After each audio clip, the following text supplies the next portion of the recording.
উপকূলীয় নদী শিবসা ও সুতারখালীর সংযোগমুখে বৈশ্বিক জলবায়ু পরিবর্তনের অভিঘাতে অস্তিত্ব হারাতে বসা জলমগ্ন এই ফকিরকোনা পাড়াটি সুন্দরবন লাগোয়া কালাবগী গ্রামের। ২০২০ সালের প্রবল ঘূর্ণিঝড় আমফানের আঘাত ও জলোচ্ছ্বাস কালাবগী গ্রাম থেকে বিচ্ছিন্ন করে ফকিরকোনা পাড়াকে পরিণত করেছে জলে ভাসা দ্বীপে।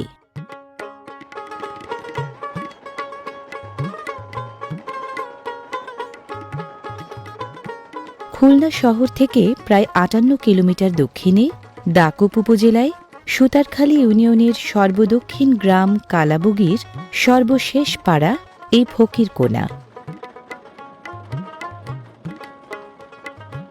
নদী ভাঙনের হাত থেকে বেঁচে যাওয়া প্রায় ১ কিলোমিটার দীর্ঘ এক চিলতে ভূমি ফকিরকোনাবাসীদের বসবাসের জায়গা।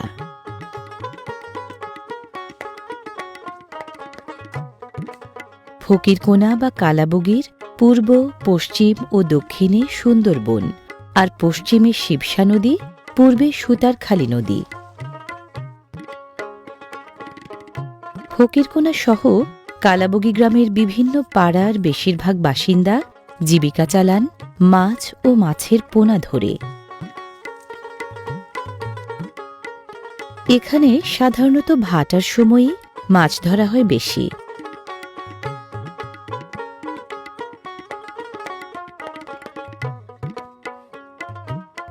চিংড়ির মতো বাণিজ্যিক উপযোগিতা আছে এমন প্রায় ৮৪ প্রজাতির মাছ